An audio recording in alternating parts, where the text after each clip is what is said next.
மனம் தேடும் ஆலயம்.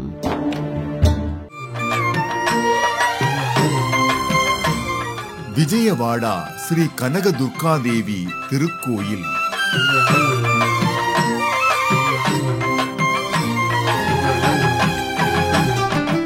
இந்த உலகுக்கே சக்தியாக திகழ்பவள் அன்னை ஸ்ரீ பார்வதி தேவி. பெண் தெய்வங்களுக்கெல்லாம் தலைவி என்று உமையவளை புராணங்கள் புகழ்கின்றன.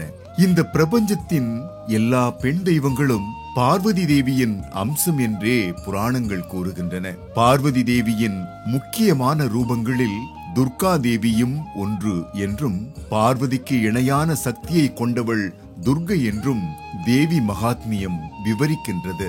துர்கை என்றால் அகழி என்று பொருள்படுவதாகவும், தீமைகள் நிறைந்த உலகை கடக்க அகழியாக அமைந்தவள் துர்கை என்றும் போற்றப்படுகின்றாள்.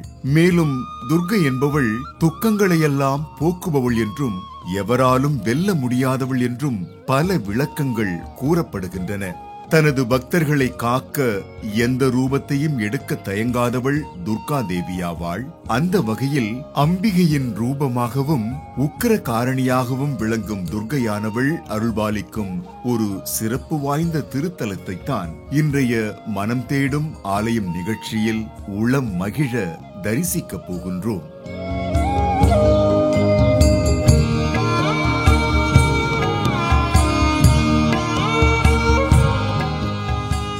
விஜயவாடா ஸ்ரீ கனகதுர்காதேவி திருக்கோயில் ஆந்திர மாநிலம் விஜயவாடா கிருஷ்ணா நதிக்கரையில் உள்ள இந்திரகீலாத்திரி மலையில் அமைந்துள்ளதுதான் ஸ்ரீ கனகதுர்காதேவி திருக்கோயில்.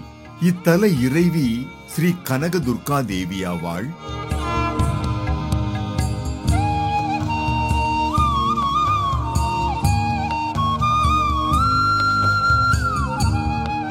இறைவனின் திருநாமம் ஸ்ரீ மல்லேஸ்வரர் என்பதாகும்.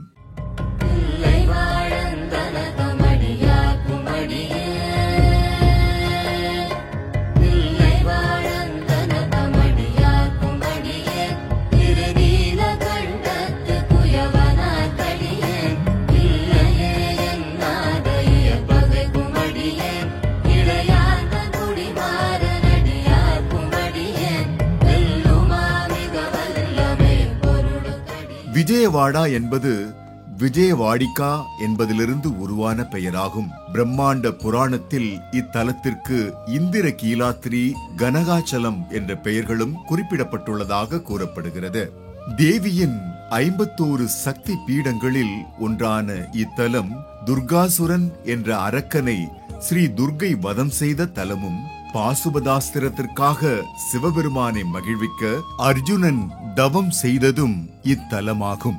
ஆந்திர மாநிலத்திலேயே திருப்பதி திருமலை தேவஸ்தானத்திற்கு பிறகு இந்த ஸ்ரீ கனகதுர்காதேவி திருக்கோயில்தான் இரண்டாவது பெரிய கோயிலாகும். இக்கோயில் ஸ்ரீ துர்கா மல்லேஸ்வர சுவாமி வர்லா தேவஸ்தானம் என்றும் அழைக்கப்படுகின்றது. இங்குதான் சுற்றிலும் மலை சூழ்ந்திருக்க அன்னை ஸ்ரீ கனகதுர்காதேவி ஆலயம் கொண்டிருக்கின்றாள்.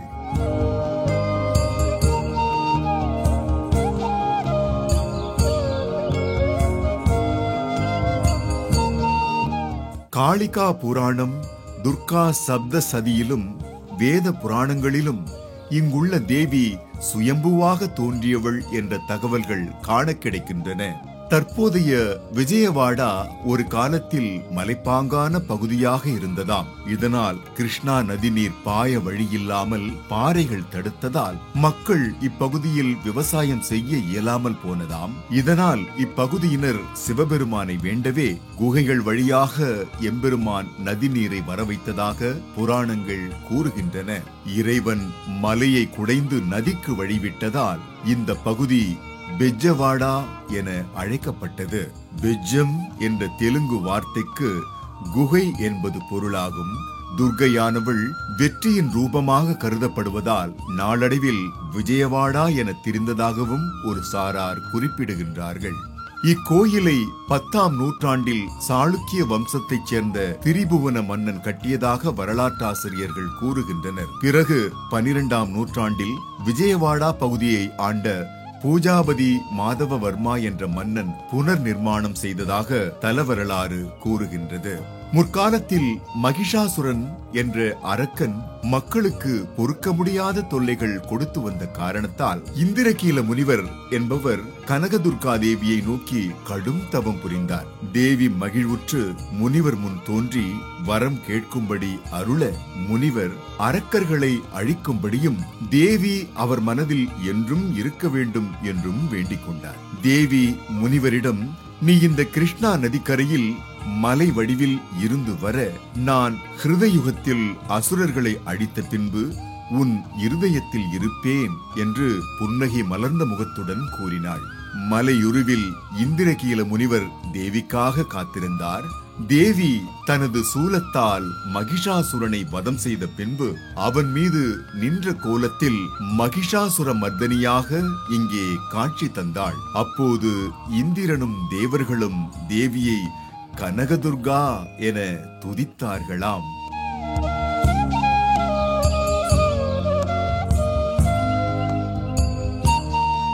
இந்த மலைக்கோயிலுக்கு ஏறி செல்ல 260 படிக்கட்டுகளும் கிருஷ்ணா நதிக்கரையை ஒட்டி மேலே செல்ல சாலையும் அமைக்கப்பட்டுள்ளன. இக்கோயிலுக்கு வரும் பக்தர்கள் இந்த கிருஷ்ணா நதிக்கரையில் தங்கள் முன்னோர்களுக்கு திதி செலுத்தும் வழக்கமும் உண்டு. கனகதுர்கா தேவிக்கு நேர்ந்து கொண்டவர்கள் தங்களது முடிகளை காணிக்கை செலுத்தி கிருஷ்ணா நதியில் நீராடிய பின்பே கோயிலுக்கு செல்கின்றார்கள். கிருஷ்ணா நதிக்கரையிலிருந்து நாம் கோயிலுக்கு செல்ல மலையேற தொடங்கிய உடனேயே ஓர் 5 நிலை கோபுரம் நம்மை வரவேற்கின்றது. மலை ஏறி சென்றதும் இருபுறமும் மண்டபங்கள் சூழ்ந்திருக்க 9 நிலை ராஜகோபுரம் நம் முன்னே பிரம்மாண்டமாய் உயர்ந்து நிற்கின்றது. அங்கிருந்து மலையின் கீழே நோக்கினால் சாலைகளும் கிருஷ்ணா நதியின் தீரமும் காண்பதற்கு கண்கொள்ளா காட்சியாயிருக்கின்றது.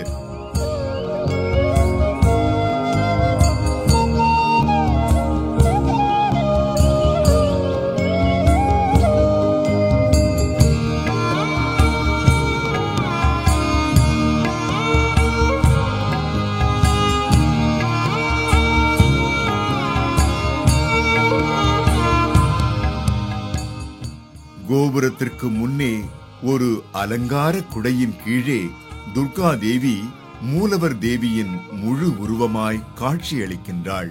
ராஜகோபுரத்தின் இடப்புறம் உள்ள சன்னதியில் ஞான விநாயகன் அருள்பாலிக்கின்றார். கோபுரத்தின் வலப்புறத்தில் உள்ள சன்னதியில் முருகப்பெருமான் பாலமுருகனாக காட்சியளிக்கின்றான்.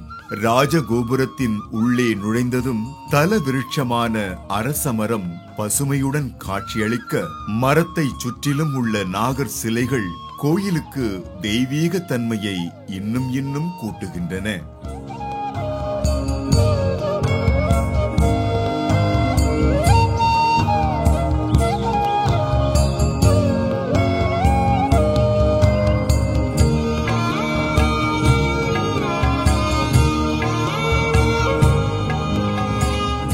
அதை கடந்து உள்ளே சென்றால் விசாலமான முன்மண்டபம் கடந்தால் தங்க கொடிமரத்தையும் பலிபீடத்தையும் தாண்டி எதிரே கருவறை காட்சியளிக்கின்றது.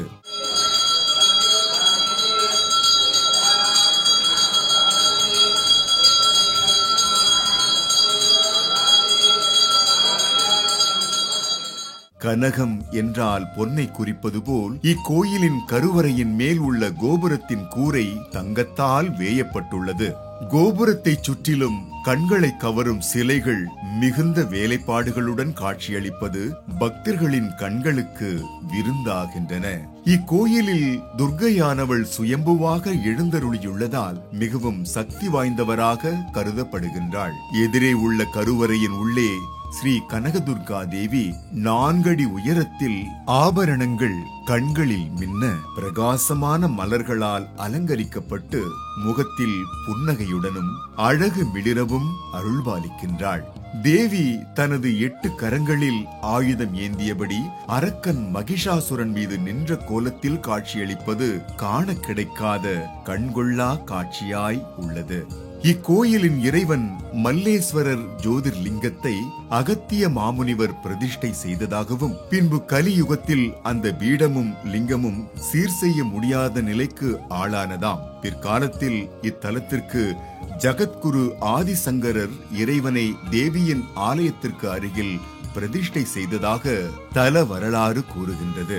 இங்கே எதிரே அழகிய நந்தி அமர்ந்திருக்க இத்தல இறைவன் ஸ்ரீ மல்லேஸ்வரர் ஜோதிர்லிங்க ரூபத்தில் காட்சியளிக்கின்றார்.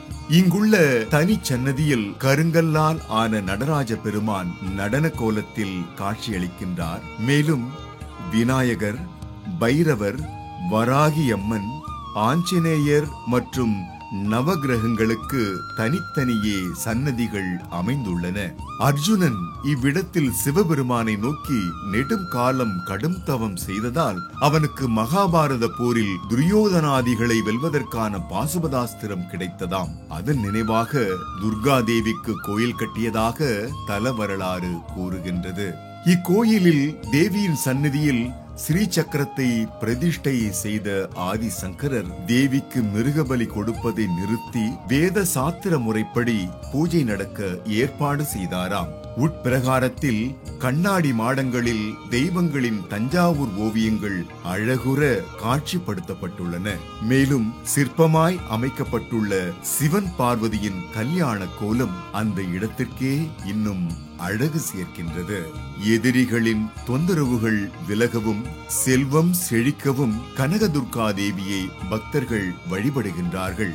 பக்தர்கள் தங்கள் பிரார்த்தனைகளுக்காக இத்தலத்தில் லட்சார்ச்சனை, பல்லக்கு சேவா, சாந்தி கல்யாணம் மற்றும் சண்டி ஹோமம் ஆகியவற்றை தினசரி கட்டணம் செலுத்தி நடத்துகின்றார்கள்.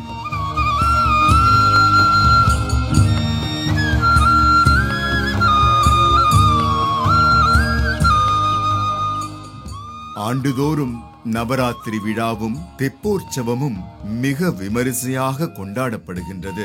விழா காலங்களில் உலகிலேயே இக்கோயிலில்தான் தேவியானவள் சரஸ்வதி, மகாலட்சுமி, பாலா திரிபுர சுந்தரி, ராஜராஜேஸ்வரி, மகிஷாசுர மர்தினி, துர்கை, அன்னபூர்ணா, காயத்ரி, லலிதா திரிபுர சுந்தரி என 9 ரூபங்களில் அலங்கரிக்கப்படுகின்றாள். இக்கோயில் அதிகாலை 4 மணி முதல் இரவு 9 மணி வரை பக்தர்களின் தரிசனத்திற்காக திறக்கப்படுகின்றது. சென்னையிலிருந்து 450 கிலோமீட்டர் தொலைவில் உள்ள ஆந்திர மாநிலம் விஜயவாடா கனகதுர்காதேவி கோயிலுக்கு ரயில் மூலம் செல்லலாம். பக்தர்களை எதிரிகளிடமிருந்து காத்து செல்வ வளம் பெருகச் செய்யும் விஜயவாடா ஸ்ரீ கனகதுர்கா தேவியை வாழ்வில் ஒரு முறையேனும் தரிசனம் செய்து வளம் பல பெறுவோம். வாருங்கள் நேயர்களே, இன்றைய மனம் தேடும் ஆலயம் நிகழ்ச்சி உங்கள் மனங்களை தெய்வீக அனுபவத்திற்கு அழைத்துச் சென்றிருக்கும் என்று நம்புகின்றோம்.